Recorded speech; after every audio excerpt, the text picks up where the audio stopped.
నమస్తే, welcome to our channel. నేను మీ ప్రియాంకారావు. తిరుమల తిరుపతి దేవస్థానంలో లడ్డూ ప్రసాదం కల్తీ జరిగింది, నెయ్యి కల్తీ జరిగింది. ఇది కొద్ది రోజులుగా వింటున్న ఆరోపణ. దీనికి సంబంధించి కేసు కూడా నడుస్తుంది. రీసెంట్ గానే మనం మాట్లాడుకున్నాం ఈ కేసుకి సంబంధించి పురోగతి ఎంతవరకు వచ్చింది ఏంటి అనేది. మరి ఇప్పుడు చూస్తే నేషనల్ మీడియా కూడా ఈ కేసుకి సంబంధించి కవర్ చేయడం మనం ఈరోజు చూడొచ్చు.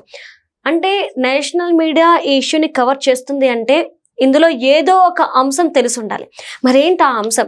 ఈ ఎంక్వైరీలో ఏం నిజాలు బయటపడ్డాయి అనేది తెలుసుకుందాం. దీని గురించి మనతో మాట్లాడడానికి ప్రముఖ పొలిటికల్ అనలిస్ట్ జగదేవ్ గారు మనతో పాటు ఉన్నారు. ఆయన అడిగి తెలుసుకుందాం. నమస్కారం సార్. నమస్కారం సార్, ఈరోజు నేషనల్ మీడియా టీటీడీ లడ్డూ ప్రసాదంలో కల్తీ జరిగింది అనే ఇష్యూకి కవర్ చేసింది నేషనల్ మీడియా అంటేనే అందరి ఆలోచన ఒకటే, ఏదో ఇన్ఫర్మేషన్ బయటకు వచ్చింది, కేసులో ఇన్వెస్టిగేషన్ లో ఏదో కొత్త విషయం బయటకు వచ్చింది అని. ఏదైనా పురోగతి ఉందా ఈ కేసుకు సంబంధించి, లేదంటే నార్మల్ గానే కవర్ చేసిందా? యాక్చువల్గా ఇది సిబిఐకి దర్యాప్తు అప్పగించిన నేపథ్యంలో మరోవైపు సిట్ వాళ్ళు కూడా మన రాష్ట్రంలో చేస్తున్నారు, స్పెషల్ ఇన్వెస్టిగేషన్ టీము. అయితే ఇక్కడ ఈ రోజు నేషనల్ మీడియాలో కవర్ చేసిన ప్రధాన అంశం ఏంటంటే, సిబిఐ వాళ్ళు దర్యాప్తు కొనసాగుతుంది. ఆ దర్యాప్తులో చాలా విషయాలు వెలుగులోకి వచ్చాయి. ఏంటంటే లడ్డు కల్తీ అయ్యిందనేది వాస్తవం. ఎందుకు వాస్తవం అని అంటే, దానికి అవసరమైన నెయ్యి ముందు సేకరించారు. ఆ నెయ్యి ఎక్కడి నుంచి సప్లై చేయబడింది? బోలే బాబాకు సంబంధించిన నెయ్యి సప్లై చేయబడింది, ఆ కంపెనీకి సంబంధించింది. సరే, ఆ నెయ్యి ఎలా తయారు చేస్తున్నారు అని సిబిఐ వాళ్ళు మూలాల్లోకి వెళ్ళారు. ఇప్పుడు జనరల్గా నెయ్యి ఎలా ప్రిపేర్ చేస్తారు? మామూలుగా అయితే నాకు ఉన్న పరిధి వరకు, నాలెడ్జ్ పరిధి వరకు, పాల మీద వచ్చిన మేగడను కానీ వెన్న కానీ తీసి పక్కన పెట్టి దాన్ని మరిగిస్తే అప్పుడు నెయ్యి వస్తుంది. ఒక ఎంత మేగడ తీసుకున్నా దాంట్లో ఈ మాత్రం నెయ్యి వస్తుంది. సో అది ఒరిజినల్ గా వచ్చేది పాల నుంచి, అదే గేదె పాలైనా ఆవు పాలైనా సరే. సరే, ఇక్కడ నెయ్యి వచ్చింది కాబట్టి దీని ముందు వచ్చిన ఆ నెయ్యి దేని నుంచి వచ్చింది? ఆ వెన్న నుంచా లేదంటే ఆ మేగడ నుంచా? అది ఏది అంటే ఆధారాలు లేవు. సరే, ఇంకేమైనా దాని మేగడిది అలా పక్కన పెట్టి, లేదా పాలు మరిగించినప్పుడు వేపర్స్ తో ఏమైనా చేశారా? బాగా హై టెంపరేచర్ లో మరిగించినప్పుడు దానికి వచ్చిన వేపర్స్ ద్వారా ఏమైనా చేశారా అంటే దానికి ఆధారాలు లేవంట.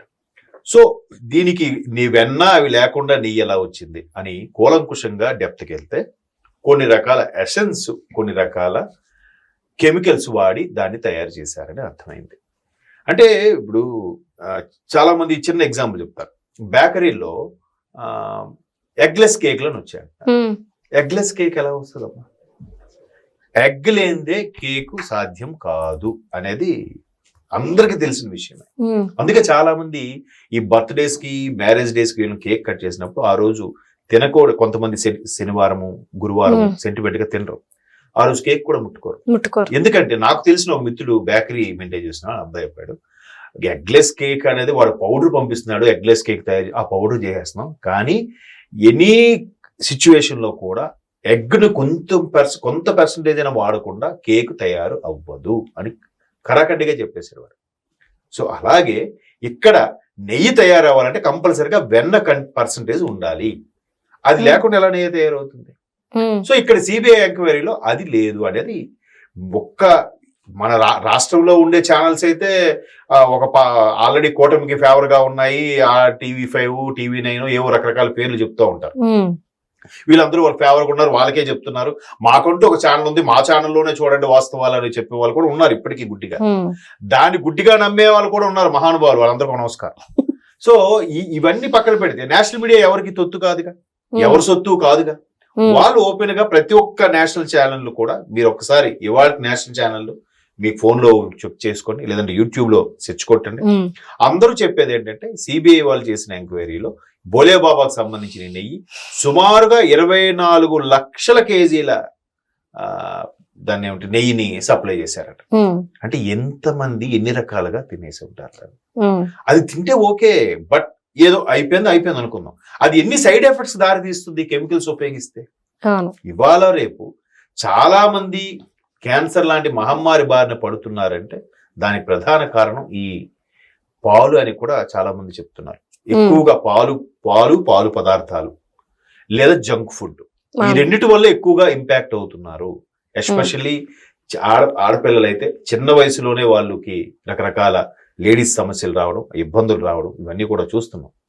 సో అలాంటిది ఇంకాస్త కల్తీ చేయడము, ఆఖరికి దేవుడి ప్రసాదం అంటే మన కళ్ళుకు అద్దుకుంది అంటాం. అవును సార్. చాలా పవిత్రమైనదిగా భావిస్తాం దాన్ని. పొరపాటున దాన్ని ఎక్కడైనా మిస్ చేసినా, మర్చిపోయి అది పాడైపోతే, గట్టిపడిపోతే దాన్ని ఎవరి తొక్కని చోట వేస్తాం. అంత పవిత్రంగా చూసుకునే ప్రసాదం కూడా కల్తీ జరిగి మనం కూడా దాన్ని తీసేసుకున్నాము అని అంటే అందరి అంటే ఒక విధంగా దాన్ని ఎలాగా చెప్పాలి, ఆధ్యాత్మిక పరంగా చెప్తే అందరి పాపము అందరి ఉసురు తగులుతుంది అని అంటాం. కానీ వాళ్ళకి బాగానే ఉంది. ఎవరైతే కలపాలనుకున్నారో, ఎవరైతే దాని అటువంటి అకృత్యమైన పనికి పూనుకున్నారో వాళ్ళందరూ నిశ్చింతగానే ఉన్నారు. బట్ తర్వాత చూపిస్తుంది ఆ ఇంపాక్ట్ ఏంటనేది. అందులో దేవదేవుడితో పెట్టుకుంటే ఎవడు బతికి బట్ట కట్టలేడు. సో ఇట్లాంటి పరిస్థితుల్లో ఏదో రాష్ట్రంలో చంద్రబాబు నాయుడు గారు కల్తీ జరిగిందని ఒక స్టేట్మెంట్ ఇస్తే ముఖ్యమంత్రి స్థాయిలో దాన్ని కోర్టు కూడా తప్పుపట్టే పరిస్థితులు వచ్చాయి. ఒకనొక సందర్భంలో కోర్టు కూడా ఒక ముఖ్యమంత్రి బాధ్యతగా ఉండే పదవులను కూడా ఆయన ఎలాగా స్టేట్మెంట్ ఇస్తారని కూడా కొన్ని కోర్టులు ఇచ్చాయి. అది ఎంతవరకు కరెక్ట్ అమ్మా? రీసెంట్ గా ఒక కోర్టులో ఒక జడ్జి కూడా మీ మతం దేవుడు, మీ మతం చెప్పుకోవడం కూడా అంటే ఆయన మీదకి ఆ లాయరు షూవో చెప్పు ఏది ఇసిరాడు. ఆ ఇసిరే వాడిని తప్పు పడుతున్నా కానీ అన్న ఆ న్యాయమూర్తి ఆ మాట అనొచ్చా? అనకూడదు. అంటే అలాంటి పరిస్థితులు వచ్చేస్తున్నాయి. ఇంకొక న్యాయమూర్తి ఇంటి ముందు ఎన్నో నోట్ల కట్టలు దొరికాయంట. కోర్స్ ఆయన ఇంకా ఆ న్యాయ వ్యవస్థకి ఆయన అనర్హుడని ప్రకటించే పరిస్థితి కూడా వచ్చింది అనుకోండి. ఇంకా ఆయన కొనసాగుతున్నారు. లేదు, ఇప్పుడు పార్లమెంట్ లో కూడా ఎక్కువ మంది సభ్యులు ఆయన ఉండకూడదనే ఓటు వేశారు. అంటే అలాంటి ఎవరికైనా కష్టం వస్తే న్యాయమూర్తి దగ్గర చెప్పుకుంటారు. న్యాయమూర్తి అట్లా చేస్తే ఇంకెట్లా ఉంటుంది చెప్పండి పరిస్థితి కదా. సో అలాగా ఈ లడ్డూ కల్తీ వ్యవహారంలో కూడా ఒక్కొక్కడు ఒక్కొక్క రకాలుగా మాట్లాడాడు. ఒకడంటాడు ప్రూఫ్ ఏంటి, నేను తినేశాను కదా, నేను అదే తిన్నాను, గ్యారెంటీ ఏంటి, ఇప్పుడు ఎక్కడ చెక్ చేస్తావు, ఇలా చెక్ చేసుకో. అట్లా పిచ్చిగా మాట్లాడుతున్నారు, పచ్చిగా కూడా మాట్లాడుతున్నారు. దానికి ఏం చెప్తాం చెప్పండి? దీని మీద కొంతమంది నిష్ణాతులైన లాయర్లు కూడా దీనికి ప్రూఫ్స్ లేవండి, ఏం చేయలేమండి అంటే బిల్లి కళ్ళు మూసుకొని పాలు తాగుతుందంట, నన్ను ఎవరు చూడట్లేదు అనుకోని. అట్లా ఉంది వ్యవస్థ. కానీ ఇప్పుడు మేధావులు, ఇప్పుడు సిట్లో కానీ సిబిఐ ఎంక్వైరీలో కానీ చాలా సీనియర్స్ పండిపోయిన వాళ్ళు ఉంటారు. వాళ్ళు కొన్ని 100 రకాల కేసులు డీల్ చేసి ఉంటారు. వాళ్ళకి ప్రతి ఒక్క రంగం మీద, ప్రతి ఒక్క స్ట్రీమ్ మీద ఒక ఎంతో కొంత గ్రిప్, ఒక ఐడియా ఉంటుంది. వాళ్ళు దాన్ని ఎలా ఎవరిని పట్టుకోవాలి, ఎవరిని ఎక్కడి నుంచి ఏ విషయాన్ని రాబట్టాలో వాళ్ళకి బాగా తెలుసు. కాకపోతే ప్రభుత్వాలు నడిపే కొన్ని పార్టీలు ప్రెషర్ వల్ల వాళ్ళు సరిగ్గా ఇన్వెస్టిగేషన్ మధ్యలో ఆగిపోతుంటారు. లేదు, వాళ్ళు పూర్తి సర్వ హక్కులు ఇస్తే గనుక వాళ్ళు నిజంగా మొత్తం విషయం రాబట్టి మీ ముందు పెడతారు. అది చూడాలి మరి. ఎందుకంటే 12 ఏళ్ళుగా బెయిల్ మీద ఉండి ఇంకా ప్రభుత్వాలు నడిపించిస్తున్న రోజుల్లో ఇట్లాంటి చిన్న చిన్న వాటికి ఎక్కడ వాళ్ళని అరెస్ట్ చేయగలుగుతారు, ఎక్కడ పట్టుకోగలుగుతారు చెప్పండి. 12 ఏళ్ళుగా బెయిల్ మీద కొనసాగుతూ ముఖ్యమంత్రి అయిపోయి ఇంకా కొనసాగుతున్న పరిస్థితి కదా ఉన్నాయి ప్రస్తుతం.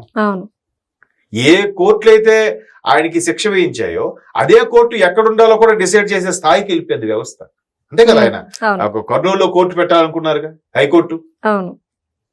అంటే అలాంటి వ్యవస్థలో మనం ఏం మాట్లాడుకుంటాం, ఎంతకైనా ప్రూవ్ చేయగలుగుతాం? వాడుగా ఏదో మాయాబజార్లో ఆ మాయాపేటగా వచ్చి దాని మీదకి నిలబెడితే అది వాడుకు ఒప్పుకోవాలా తప్ప, మేబీ చట్టంలో ఉండే కొన్ని లూప్ హోల్స్ పట్టుకొని ఇలా మేనేజ్ అవుతున్నారేమో అనిపిస్తుంది. సో మొత్తానికి సిబిఐ సిట్ ఒక కొలికి తీసుకొచ్చింది కాబట్టి ఇకపై ఎటువంటి చర్యలకి ఉపక్రమిస్తుంది అనేది wait and see. Right. Thank you so much sir.